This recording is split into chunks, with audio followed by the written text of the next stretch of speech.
Hi everyone, this video is called Knowing the Rules. In today's video, I'm going to talk to you about the 10 things that you cannot do while taking the Duolingo English Test. My name's Lance, this is DET Study. Grab your coffee and let's go.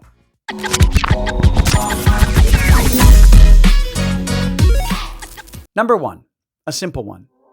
Be alone in a quiet, well-lit room. The lighting has to be good in the room so that the camera can see your face. Don't be sitting in the dark.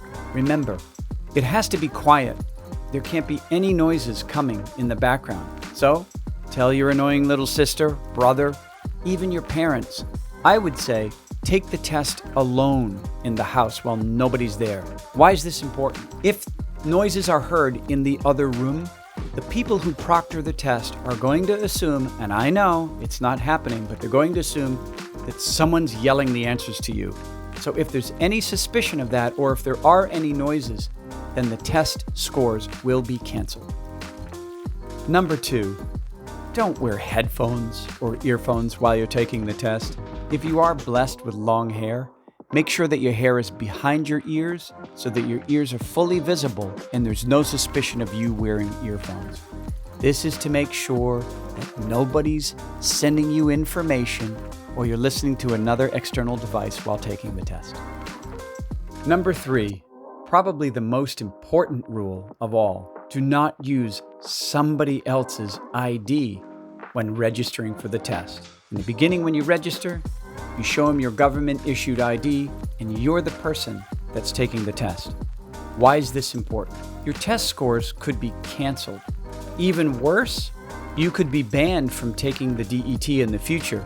If you're found cheating, it's almost impossible to find a way back in to take the test again. Number 4, make sure that your camera and microphone is enabled throughout the test. When you first go through the setup process, you'll be asked to check your microphone and you'll be asked to check your camera. You are being proctored, even though it's an AI scored test, somebody's watching. So if it goes off, or if your microphone disables itself somehow during the test, your scores will be canceled. It's a frustrating experience.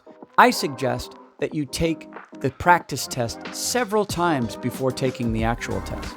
So keep that in mind. Mic and camera enabled. Number 5, do not use any outside materials while taking the test. What does that mean? You can't have another mobile device on. You can't take notes. You can't listen and look at anything else while you're taking the test. Remember, the Duolingo English Test is a fast-moving test. It moves from one screen to the next.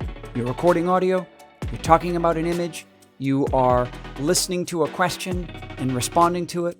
It moves very quick. There actually isn't any time to take notes. So, if you're seen peeking off screen at a mobile device, or looking at a notebook, or even picking up a pen to take notes, you'll get that ugly message in your inbox that says your scores are canceled. So let's be sure that we don't do that. Number 6, keep your eyes focused on the screen. Now this is a tough one because sometimes these questions require a lot of thinking, and you might be somebody that thinks like this. And if you think like this, or you think like this, the problem is the proctor thinks you're reading. So here's a tip for you. When you practice, do it in front of your computer. As best as possible, you want to mimic a test environment. It feels unnatural to stare into the lens of your camera while answering a question, but it's the best way to prepare to keep your eyes on the screen. We want to speak to another person. We want to see their reaction. We want them to see ours. But the Duolingo English Test doesn't give us the luxury of that. So don't sit back on your sofa with your cat and your cup of tea to practice questions. Do it sitting in a chair, upright, and looking into the camera. Number 7, don't have anything else plugged into your computer, especially a second monitor.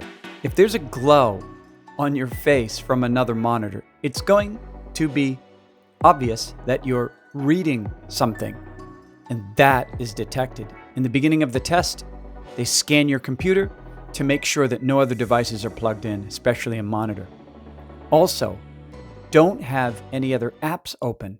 If Grammarly pops up during the test or anything like that, the scores will be canceled. So keep aware of that.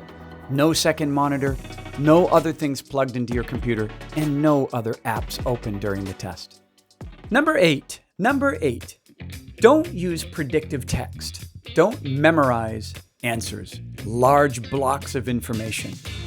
Years ago, for the SAT, there were groups of people that would memorize templates for every type of possible answer that they got.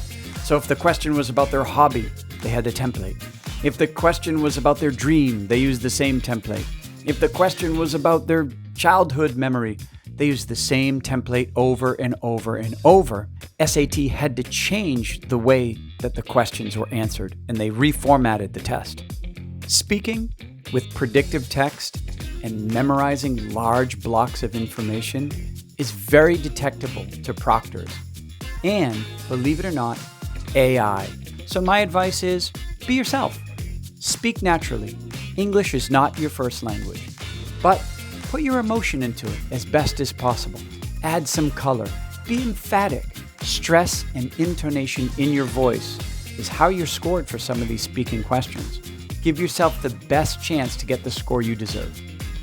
We're almost done. Number 9 from knowing the rules, don't navigate away from the test window. So if your mouse is on the screen, don't have it leave the screen.